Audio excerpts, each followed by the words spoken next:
Բարև ձեզ, News-am-ը շարունակում է ընտրությունների մասնակցող քաղաքական ուժերի առաջին համարների հարցազրույցների շարքը եւ այսօր մեր տաղավարում է Լուսավոր Հայաստան կուսակցության ցուցակը գլխավորող Էդմոն Մարուկյանը։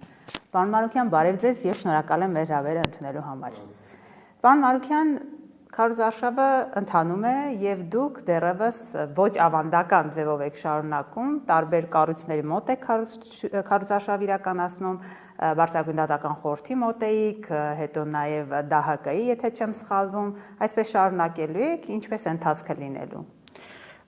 Տեսեք, մենք քարոզարշավը սկսել ենք Սահմանադրության առաջին հոդվածի խորհրդանիշներով, ինքնիշխանություն, իրավական պետություն, ժողովրդավարություն եւ ինքնիշխանությունը ցույց ենք տվել երասխում։ Գնացել ենք երասխ, այն գործարանի մոտ, որը Ալիևի պահանջով չի կառուցվել, կեսից դադարեցվել է, պահանջը կրակելով է իրականացվել, կյանքի կոչվել, կրակել են, վիրավորել են բանվորներին գործարանի եւ հետո իշխանությունները արդեն հանձնվեցին։ Ցույց ենք տվել, թե Նիկոլ Փաշինյանի ինքնիշխանությունը ինչի մասին է, այդ ինքնիշխանությունը, որ մենք մեր սուվերեն տարածքում չենք կարողանում գործարան թույլատրենք մարդը կառուցի, ամերիկյան ներդրող, հա։ Հետո շարունակել ենք արդեն նաև ատոմակայանից, որ մենք գտնում ենք, որ մեր ինքնիշխանության ատրիբուտ է, որտեղ դա էներգետիկ ինքնիշխանության մասին է, եւ ցույց ենք տվել, որ ինքնիշխանությունը խոսակցություն չի, որևէ երկրի ղեկավարությանը ինչ որ հաթաթատալը չի, դա կլինի Լուկաշենկոն, թե Վլադիմիր Պուտինը, հա, ինքնիշխանությունը դա գործ է, դա քո ինստիտուտներն են եւ մենք գիտենք, որ Թուրքիայից եւ Ադրբեջանից կոնկրետ ծրագիր կա, պայքար կա, որ հայկական ատոմային կայանը պետքա փակվի եւ դրա վերաբերյալ էր։ Հետո խոսել ենք դատական իշխանությունից, որ մի երկրում, որը որ մենք ուզում ենք եվրոպական մոդելի կառավարման երկիր լինի, չի կարող լինել բարձրագույն դատական խորհուրդ, որի անդամները իրաց մեքենաների վրա տեղադրում են, ասենք, օպերատիվ համարներ, որը ոստիկանության պետն է տալի կամ ՆԳ նախարարը, էլի խայտառակություն է։ Չկա նման անկախ մարմին, էլի չկա նման բան լինի։ Կամ ասենք, որ վարչապետը WhatsApp-ով մարդը ասենք, ամենաանկախ պաշտոնային WhatsApp-ով գրում ասում է, հեռացիր, նա հեռանում է։ Հետո երկուսն էլ ընդունում են դա, որ ճիշտ է, տենց է եղել եթերներում։ Այսինքն, այս թեմաները այն թեմաներն են, որ պետքա ընտրողին դու ցույց տաս մի կողմից ինչ կա ու լուծումը առաջարկես։ Մենք որտեղ եղել ենք, դրա լուծումը առաջարկել ենք։ Այսօր արտադրության նախարարի հետ եք զրուցում։ Այսօր տեսեք ինչ եղավ։ Մենք ԴՀԿ-ում մեր պլանավորած ակցիան ենք ուզում անել, ԴՀԿ-ում եւ բարձր ինչ որ տոն են նշում եւ նախարարը եկավ միկրոֆոնով, բանով, տենց մտավ մեր ակցիայի մեջ եւ փորձում էր արդարացնել իրենց անգործությունը, որ 100,000-ավոր մարդկանց հաշիվների վրա կալանք է դրվում եւ հետո մարդիկ պայքար են մղում շաբաթներով, դեպքեր կան ամիսներով, չեն կարողանում հաշիվները ազատել այդ կալանքներից,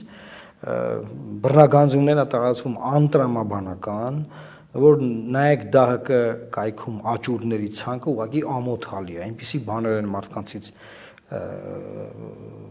բռնագրավում եւ հանում աճուրդի վաճառքի տանը ապրող մարդիկ տունը աճուրդի հանածման հայտարարակ վիճակ է եւ մենք սրա վերաբերյալ նույնպես ասելիք ունենք, որտեղ մի կողմից դատական իշխանություն չկա։ Համոզվեց արտադրության նախարարը ձեր հասկացները հիմնավոր համարեց։ Ես չեմ կարող ասել ինքը համոզվեց թե ոչ, բայց այն որ մենք հստակ օրինակներով իրան ցույց տվեցինք, որ համակարգը չի գործում եւ իրենք խնդրեմ ունեն, այսինքն տեսեք ինչ են իրենք արել։ Իրենք թվայնացրել են քաղաքացուց բռնագանձումը։ Ինչպես է արագ թվայնացվում արգելանքներ դրվում բանկի հետ, բանկերի հետ համագործակցությամբ, պետությունը։ Բայց հետո որ քաղաքացին ուզում է դա վերականգնի, արդեն ասում է թողամես դիմի, թողամես գրի, թողամես զանգի մի հատ թեժգից, մի հատ գաստես արևի տակ կանգնի, մի հատ հերթ կայնի, մի հատ մեկ պատուհանի մոտ կռիվանի, բան ասեք մի րոպե։ Պետությունն է քաղաքացու համար, թե քաղաքացին է պետության համար, որտեղ հարցում կողմնորոշեք հասկանանք։ Այսինքն նախարար, որը անկեղծ կանգնեց ասավ, որ իր հաշվին նստած գումարը հարկերը հանած 7 միլիոնից ավել էր պարգևաճարը, պետք է պատասխան տա այս ամեն ինչի համար եւ այսօր այդ թեմայից ենք խոսում։ Մենք տրադիցիոն քարոզարշավ չենք անում, ասել ենք, մեր շտաբը վիրտուալ է, էլեկտրոնային է մեր շտաբը գործում եւ մարդիկ քաղաքացիները մեր հետ կապ են հաստատում վիրտուալ ճանապարհով, մեր կայքերի միջոցով եւ սոցիալական ցանցերով։ մենք փորձում ենք նաև այս խորհրդանշական ակցիաներով քաղաքացուն այդ սպառողական հարցերից բերել ֆունդամենտալ հարցերի վրա։ Այսինքն մենք կարանք օրինակ ասենք, որ առողջապահությունը անվճար կլինի, դեղերը էկեժանացնենք, մանկապարտեզ կկառուցենք, լողավազան ամեն գյուղում կգնաք, լող կպարապեք, կսովորեք լողալ, դες կարանք ասենք նման բաներ անենք, բայց մենք կարծում ենք, որ մեր տիրույթը մրցակցության մնացած քաղաքական ուժերի հետ այն դաշտում է, որ մենք առաջնահերթության մեջ դրել ենք առաջին տեղում։ Հիմա պարոն Մանուկյան, տեսեք, մենք խոսում ենք դեռևս ներքին հարցերի մասին, բայց եկեք նաև կենտրոնանանք այն թեզերի վրա, որը իշխանությունն ասում է ու հասկանանք, թե ընդդիմությունն ինչ է առաջարկում։ Այս ընտրությունը նաև որոշիչ է լինելու այն առումով, որ լուծվելու են մի քանի էական հարցեր։ Նիկոլ Փաշինյանի իշխանությունը, Փաշինյանը ուղիղ ասում է. Արցախի էջը փակված է։ Դուք ինչ եք առաջարկում, բաց այդ էջը, դուք ինչ լուծումներ եք տեսնում այստեղ։ Նախ պետք է հասկանանք, թե ով ինչ է հասկանում Արցախի էջ ասելով, իր կոնցեպտը հետևյալն է, որ մենք այդպեսի հող չենք ունեցել, ինչ։ Հա, իր կոնցեպտը հետևյալն է, որ պետք է օրը ցերեկով, այն որ ասում է Սրիդի բելը դնյա կանգնել ու ուրանալ ամեն ինչ, որ Արցախը մերն է եղել, մենք ընդ դպրոց ենք ունեցել, մենք ընդ մանկապարտեզ ենք ունեցել, մենք ընդ ուշամալիր, մենք ոչ մի բան չի եղել Արցախ։ Չի կապվել։ Իր գիծը դա է։ Մենք ինչ ենք ասում, մենք ասում ենք ԵԱԿ Մինսկի խումբը պետք չէ լուծարել, ինքը լուծարել է դրա դիմաց ոչ մի բան չստանալով, բայց լուծարել արդեն լուծարված է։ Բայց մենք ասում ենք, որ կա 150,000 մարդ, որը ունի անկախտելի իրավունք վերադարձի։ Հիմա նրանց վերադարձի իրավունքը անհնար է բան անել, անտեսել, չտեսնել, ուրանալ, որ ամբողջ հայկական քաղաքական էլիտան էլ կանգնի ու գոռա ասի, նրանք չունեն այդ իրավունքը, մեկը նրանք այդ իրավունքը ունեն։ Այդ թեզը մենք պահելու ենք արտաքին քաղաքական զինանոցում եւ անդադար օգտագործելու ենք այդ թեզը, հասկանում ենք, որ հիմա անիրատեսական է, որ ասել այդ մարդիկ հետ կգնան, բայց այն, որ մեր արտաքին քաղաքական թեզերում դա պետք է լինի, դա միանշանակ է։ Հետևաբար, ես չգիտեմ ինքը որ ասում է էջը փագա, էջը բացա, ինչ էջը նկատի ունի, եւ ես նաեւ ձեզ ասեմ, որ չի եղել մի դեպք, որ ինքը մի չենց ֆունդամենտալ միտք բերի առաջ, ինչ որ ժամանակ անց չասի, որ ես սխալվել եմ այդ մասով։ Չեմ հասկացել, սխալվել եմ, կներեք ինձ։ Հիմա չեմ բացառում, որ մի քանի ամիս հետո կայքասության վրա է դնում, պարոն Մանուկյան, ասում է, եթե արցախցիների վերադարձից են խոսում, դա նշանակում է 300,000 ադրբեջանցիները Հայաստանում պետք է գան։ Հիմա խափում է, ուրեմն բացատրեմ։ Ես իր համար պատրաստել եմ տեղեկանք եւ արտաքին գործերի նախարարության համար, որտեղ որ հստակ ցույց եմ տվել, որ Արցախի ժողովրդի խնդիրը եւ Ադրբեջանից փախստական գաղթած հայերի եւ Հայաստանից գնացած գաղթածելի ադրբեջանցիների խնդիրը իրար հետ համահունչ չեն։ Եթե նրանք ասում են ադրբեջանցիները պետք է վերադառնան, մենք կարող ենք ասել հայերը Բաքվի, Շամխորի, Սումգայիթի մնացած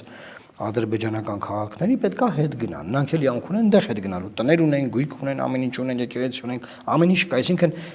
դրանք իրար հետ համահավասար են այս պարագայում։ Արցախի ժողովրդի հարցը առանձին է ինչու, որովհետև նրանք խորհրդային Ադրբեջանում, խորհրդային միության մեջ ունեին ինքնավարություն։ Ադրբեջանցիները Հայաստանում ամբողջ չեն ունեցել ինքնավարություն, նրանք քաղաքական սուբյեկտ չեն եղել։ Այս տեղեկանքը ինքը ձեռքին ասուլիս արել ու այսինչ ձեզ ասում եմ բառացի ասելա։ Սենց բառացի պատասխանել Ալիևին, երբ որ ես դեսպան էի։ Հետո, հետարքի չէ, հետո հիմա ինքը ասում է, որ մենք ասենք նրանք գնալու գալու իրավունք ունեն, նա կասի մենք ունենք։ Նա այսպես թե այնպես կամ ժողովրդի ասած սենց թե նենց ասում է, որ ադրբեջանցիները պետք է գան, սա իրանց երկիրն է, Արևմտյան Ադրբեջան, Սևանը, Գյոքչայավը,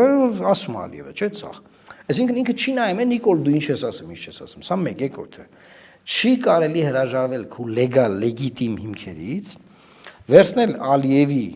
արհեստական բանականության մտքերը ու հայկական կյանքում տեղայնացնել, լցնել մեր ժողովրդի գլուխը, փորձել լվալ մեր ժողովրդի գլուխը եւ դարձնել ադրբեջանական մտածողությամբ ժողովուրդ։ Այսօր իրանք այդ են անում։ Ես փոխանցում եմ պատերազմ ենք հրահրում։ Տեսեք, հիմա որ Ալիևն ասում է ադրբեջանցիները պետք է վերադառնան Հայաստան։ Մենք հարձակվում ենք Ադրբեջանի վրա։ Չենք հարձակվում, չէ՞։ Որ մենք ասենք, որ Ղարաբաղի ժողովուրդը իրավունք ունի վերադառնալու, իրանք էլ չեն հարձակվելու, որովհետև չեն կարող հարձակվել։ Չկա այդպես թեզ։ Հետեւաբար մենք իրավաբանորեն միջազգային հանրության առաջ, բոլորի առաջ մենք այդ հարցով ճիշտ ենք։ Այլ բան է, որ հիմա ասենք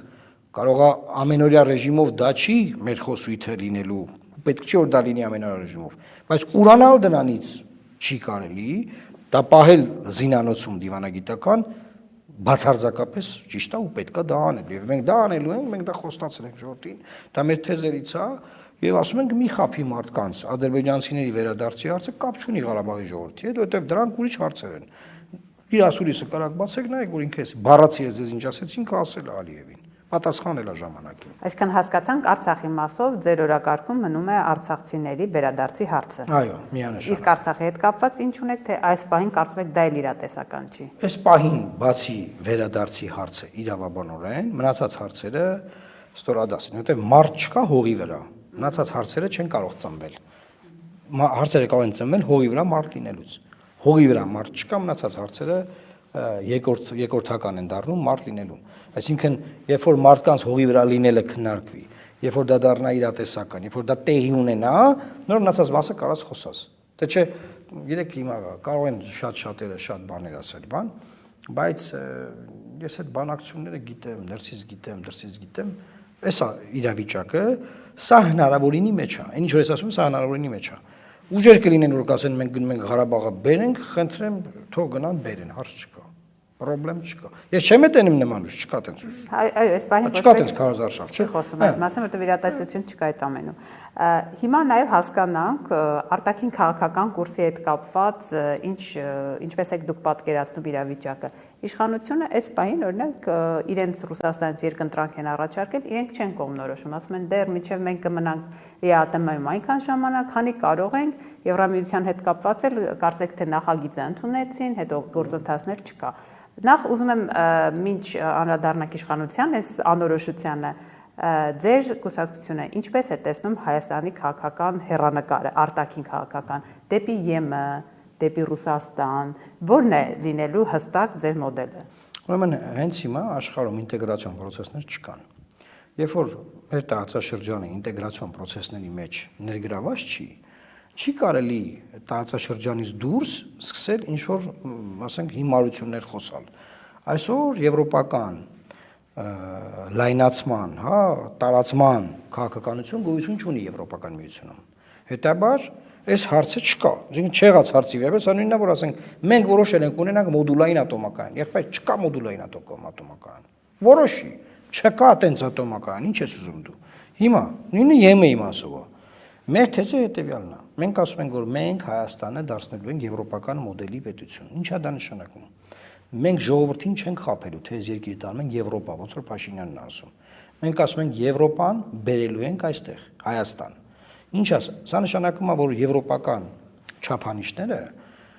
բերում ես քո երկիր եւ ունենում ես եվրոպական չափանիշներով դատական իշխանություն, եվրոպական չափանիշներով պարլամենտ, եվրոպական չափանիշներով մսի արտադրություն, եվրոպական չափանիշներով մուրաբայի արտադրություն, եվրոպական չափանիշներով ամեն ինչ եւ քո ժողովրդի կյանքի որակը բարձրացնում ես առանց երկիրը ցնցումների տանելու, առանց Իրանի Իսլամական Հանրապետության հետ հարցեր բացելու, առանց ՌԴ-ի, ԵԱՏՄ-ի հետ կռիվ ղալմաղալներ սկսելու եւ քո ժողովրդի այսօրվա ստեղծած բարօրությունը ոչնչացնելու, որովհետեւ հիմա այն ինչ որ Փաշինյանն անում է, բարձր Եվրոպա չի տանում երկիրը, բայց որ հարաբերությունները փչացնում է ԵԱՏՄ շուկայի հետ եւ մեր ապրանքները չեն կարողանում մարդիկ վաճառել, ինքը ուտանախ դանում է։ Դա նախ դանում է, սա հերթական արկածախ ընտրությունն է։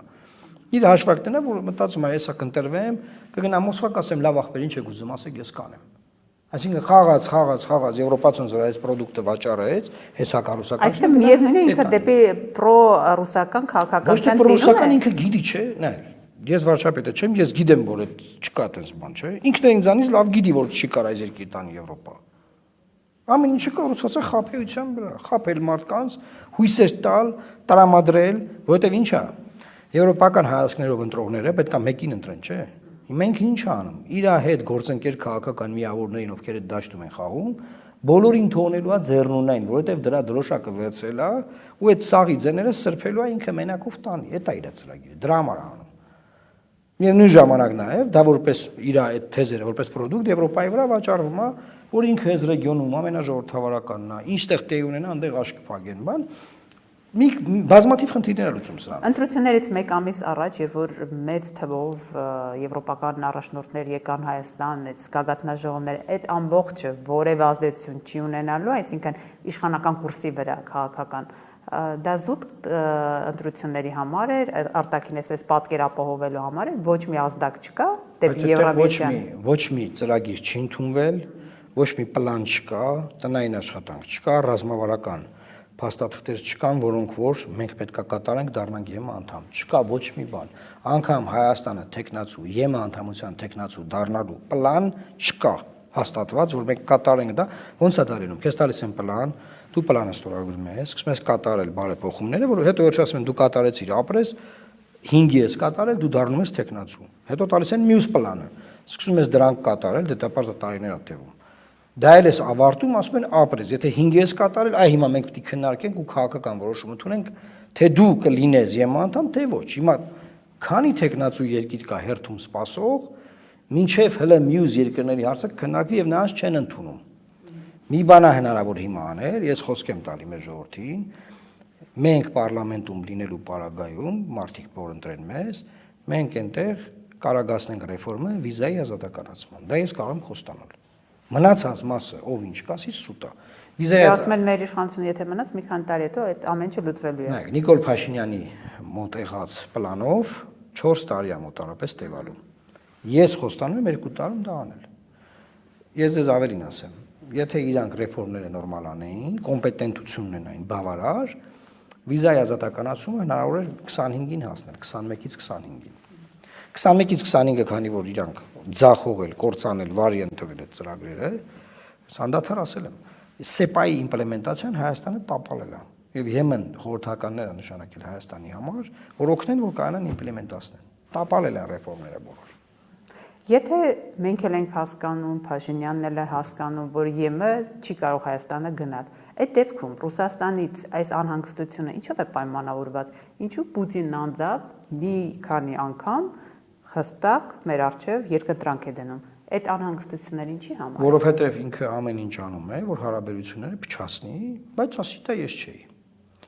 Օրինակ, մեր ժողովուրդն է ուզում, մեր ժողովուրդը ուզում է, պետք է ժողովուրդը ասի, ես կապ չունեմ։ Որովհետև որ մի բան լինի, գազը դառնա $600, ասի Ժորժ ջան, դու ես որոշել, դու մրսի։ Մրսի դու որոշել ես, դու որոշել ես որ մեզ տանես ԵՄ, դե մրսեք։ Հիմա ինքը ինչ է ասում։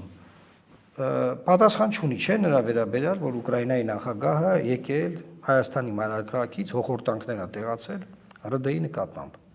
Հիմա եթե հրավիրում ես մարդուն, դու նաև կարող ես ասել, որ քեզ կոռեկտ կպահես, չէ՞։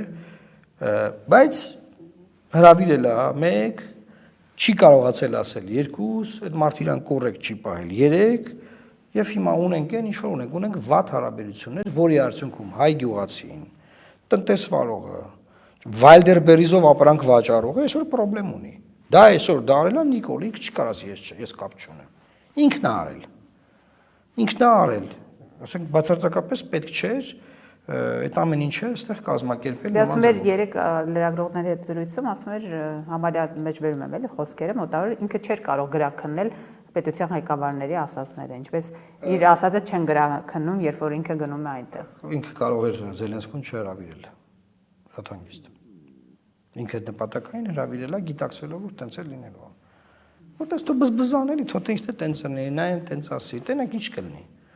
Տենակ ինչ կլինի։ Օրով ապրող մարդիկ են իրանք, ամեն օր մի հատ խնդրեմ առաջացնեն, հետո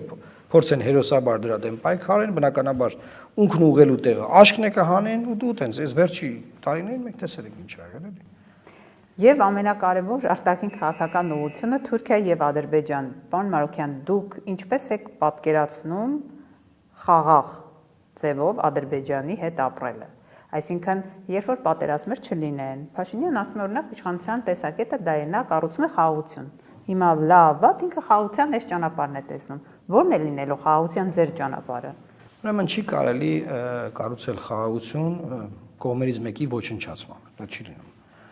Կողմերից մեկի ոչնչացմամբ դա խաղաղություն չի, դա ուրիշ բան է։ Մենք ասում ենք, որ նախ պետք է անվտանգային համակարգը վերականգնել մեր, որի հետևանքը կլինի խաղաղությունը։ Մենք միակ ուժն ենք, որը պնդում է, որ այս նախաստորագրված պայմանագիրը չի ստորագրել, մենք չենք ստորագրել այդ պայմանագիրը։ Բոլոր ուժերն ասում են, որ մենք եկանք դե ստորագրելու ենք, դե հիմա տեքստը կա, ինչ անենք, բան, մենք չենք ստորագրելու։ Այնտեղ կետեր կան, որի շուրջ մենք բանակցություններ ենք ունեցել, մենք դեմ ենք եղել։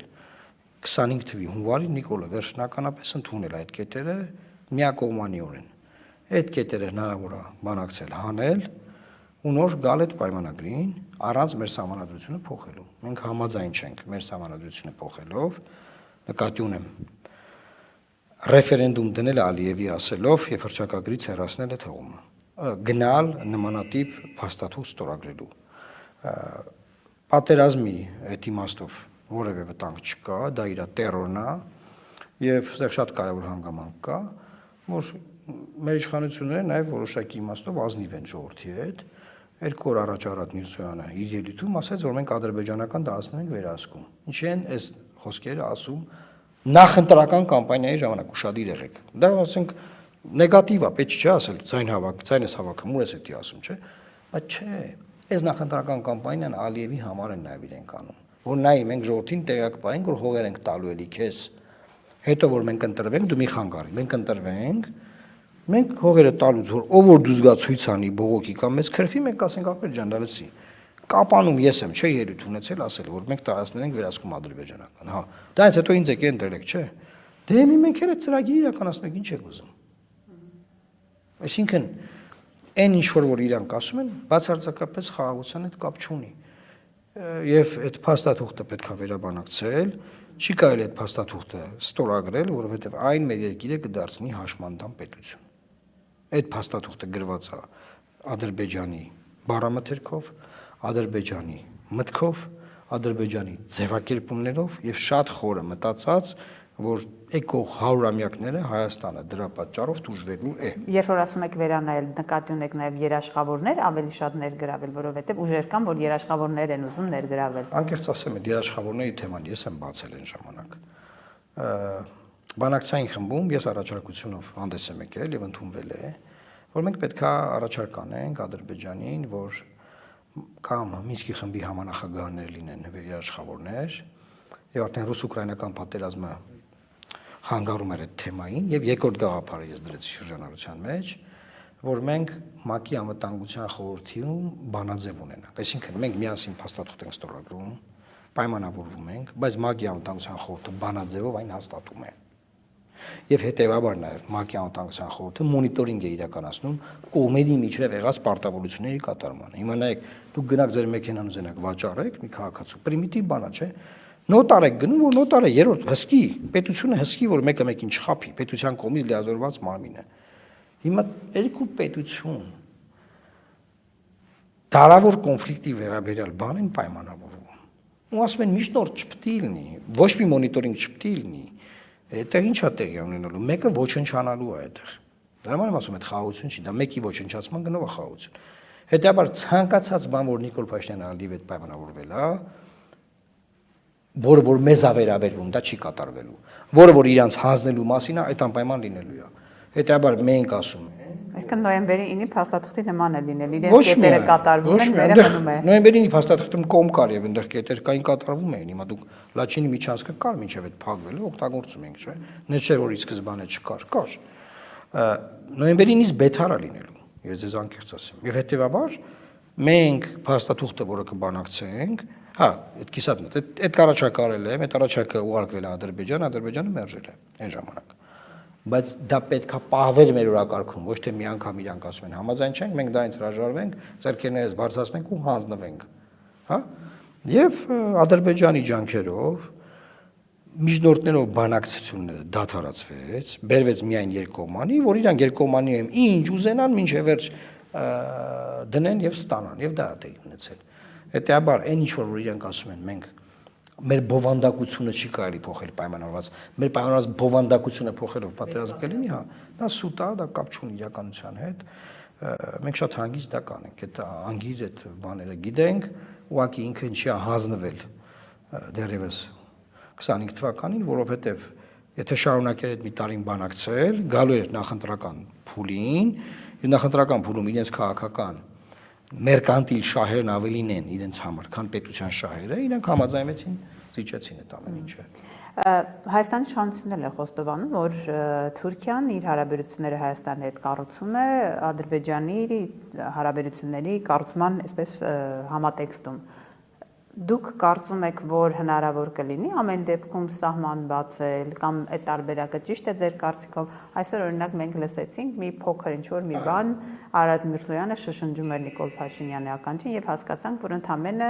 ապրանքների վրա Հայաստանի անունն է ֆիքսվելու, եթե իհարկե այդ համաձայնությունը վերջնական կայացվել է։ Հիմա ինչ է լինելու Թուրքիայի հետ, կշարունակի այս իրավիճակը մինչև վերջնականապես Ադրբեջանը խաղաղության համաձայնագիրը ստորագրի։ Ուրեմն մենք Թուրքիայի սահմանի բացումը չենք համարում որպես Երուսաղեմի դարպասներ, այն չենք ուզում բացվի զուտ որպես բացվելու համար, եւ այն բացվելուց առաջ մենք խորհրդանում մեծ օրենսդրական փաթեթ ենք անցկացնելու եւ արգելելու ենք Հայաստանի Հանրապետության օրենսդրությամբ Թուրքիայի տնտեսական էքսպանսիան, մեր ստրատեգիական օբյեկտների արժեթղթերի շուկա, մեր տնտեսական տարբեր ոլորտներ, տարբեր կառուցվածքային, ենթակառուցվածքային տարբեր ոլորտներ, որ տենդերների բաների չկարողանան մասնակցել, եւ տոտալ մեր տնտեսությունը, մեր ազգային տնտեսությունը մենք պաշտպանելու ենք, նոր դրանից հետո սահմանի բացումը քննարկելու ենք։ Մեր համար այդ սահմանի բացումը սրբություն չի, մենք այդ սահմանի բացումով չենք տառապում, այդ սահմանը մենք չենք փակել եւ մենք չենք աղերսելու, աղաչելու, զիջումներ անելու, ինչ զիջում ասես արել են արդեն, սահմանը չի բացվում։ Ինչ զիջում ասես արել են։ 3 տարի առաջ դեռ պայմանավորվել են, որ դիվանագիտական անձնագրերով մարդիկ երրորդ երկրների կարան ցամաքային գնան, չկա, ինչ պայմանավորվել են գոյություն չունի։ Ինչ ասես զիջել են, դեռ այդ սահմանը չի բացվել։ Միայն նվաստացում են ստացել։ Միայն նվաստացում ու Էրդողանի գիրքը, որ գնան տուն նստեն կարդան։ Ուրիշ բան չեն ստացել։ Ես ձեզ ասում եմ, տեսեք, բոլոր ընդդիմադիր ուժերը խաղում են Նիկոլանց ծրագրերի մեջ։ Փորձում են ավելի Նիկոլ լինել։ Սահմանը դուք կբացեք, այո, մենք կբացենք։ Խաղաղություն, մենք ավելի ուժեղ խաղաղություն կանենք։ Բանը, չգիտեմ, ինչ կա, իրանք ասում են մենք ավելի շատ կանենք։ Մենք չենք անելու։ Բացարձակապես, մենք ուրիշ պլաններ ունենք։ Մենք պետք է օրենքներ ընդունենք, մեր երկիրը պաշտպանենք, հետո այդ սահմանը կխոսանք։ Եվ պարոն Մարուկյան, վերադառնալով ներքին քաղաքականության եւ ամփոփենք, տեսեք, դուք ասում եք չենք անելու, բայց Նիկոլ Փաշինյանն ասում է հարգելի հայ ժողովուրդ, ես բերել եմ ձեզ արդեն այն ապագան, որը խոստացել է խաղաղությունը, ապահովագրությունը, առողջապահության թոշակներն են բարձրացրել եւ այլևս Հայաստանում ոչ մի զինվոր, ոչ մի տղա չպետք է զոհվի, այդ խաղաղությունն է եւ դուք երջանիկ եք ապրելու։ Այս համախումբը դուք ինչ ունեք դրա դեմ, այսինքն իշխանությունը այդ ամեն ինչը բերում է, էլ ինչ անի ընդդիմադիրը։ Ես արդեն ասացի, ես կարծում եմ, որ մենք խոսում ենք այն ընտրողների հետ հենց հիմա, ովքեր չեն ցանկանում Նիկոլին ընտրել հիմա, ուզում են ինքը փոխվի, բայց նաև այդ 3 խոշոր ընդդիմադիր ուժերի մեջ էլ չեն տեսնում իրենց ձայները տալը, որոշակի վախեր ունեն, դրդապատճառներ ունեն եւ այլն եւ այլն։ Եվ մենք իրենց հետ ենք խոսում, որ իրենք եթե դուրս գան գնան ընտրական տեղամաս 150,000-ից 2,000 մարդ է, 200,000 մարդու մասին եմ խոսում։ Եվ մենք իրենց համար քաղաքական product ենք մշակել, այդ product-ը ներկայացրել ենք ձեր մոտ էլ ներկայացնեմ։ Մենք իրենց առաջարկում ենք մեզ քվեարկելով ստանալ Նիկոլի փոփոխությունը, բայց միևնույն ժամանակ չստանալ նախքին որևէ բարքի վերադարձ, որտեղ մենք ուզում ենք ձևավորենք բազմաուժ խորհրդարան, որը կկարողանա հակակշռել եւ փոխզսպել եւ թույլ չտալ, որ իրենց վախերը հանկարծ կյանքի կոչվեն։ Պարզա բոլորը խոստանում են, որ դա չի լինելու, բայց մարդիկ ուզում են երաշխիքներ։ Մենք այդ երաշխիքները կարող ենք տալ եւ կարող ենք դերը կատարել խորհրդարանում։ Կառավարության մասը չկազմելով բացարձակապես։ Մեզ կառավարության մաս կազմել անգամ պետք չի։ Կոմպրոմիսային վարչապետի տեխնացուադրվում, կոմպրոմիսային մարդու շուրջ քվեարկությունա տեղ ունենում, այդ մարդը բանակցություններում ավելի ուժեղ հանդես գալիս, ինչու որտեղ մի ուժ չի ներկայացնում, բազմաուժ ներկայացուցիչ է եւ իրան չեն կարող ճնշել, ինքը կարաս ես պիտի հետ գնամ խոսամ, չի լինի։ Պիտի գնամ խոսամ, իսկ մի ճնշեք ես, ասենք Նիկոլ Փաշինյանն ինքը մի մարդ է, մի մենակով որոշող մարդ է, եւ դա գիտի Ալիևը, դա գիտի Տրամպը, դա գիտի Պուտինը, բան, տենց ով ինչ ուզեր պարտադրել է արել է։ Մենք ուզում ենք, որ ոչ մի ուժ, տեսեք, հիմա մեծ բան է, չէ՞, պետք է ինդիմությունը հաղթի բան, ես դեմ եմ, որ ընդդիմադիր որևէ ուժ բացարձակ մեծամասնություն ունենա կամ սովորական մեծամասնություն։ Ես դեմ եմ։ որովհետև Միանձնեալ լինելու ամեն։ որովհետև որևէ ուժ որ գա իշխանության, այս համարությամբ նույն բանն արնելու։ Չպետք է լինի, չեմ ուզում որ մեր խորհրդան լինի մեկ ուժ իշխող։ Արհավիրք է դա, մենք դա տեսել ենք, արհավիրք։ Տեսել ենք ՀԿ-ի ժամանակ, տեսել ենք Նիկոլի ժամանակ։ Վերջ, այս ընտրությունները շանս է ձևավորել բազմաուժ խորհրդան։ Այս պրոդուկտն ենք մենք ներկայացնում այն 150,000-ից 200,000 մարդուն, որը հստակ ուսումնասիրության արդյունք է, հստակ իրանց տեղերը գիտենք, անգամ գիտենք որտեղ են իրանք ապրում, ովքեր մտածում են կամ չգնան ընտրության, կամ ինչ անեն։ Ես ինչ անենը առաջարկում եմ, չգնան ընտրության անգամ քննարկելի չի, որովհետև չգնալ ընտրության նշանակում է թողնել, որ Նիկոլ Փաշինյանը վերընտրվի։ Մինչև 2031 թիվը ունենալ Նիկոլ Փաշինյան վարչապետ։ Չի կարելի դա անել։ Այս է մեր պրոդուկտը։ Շնորհակալ եմ։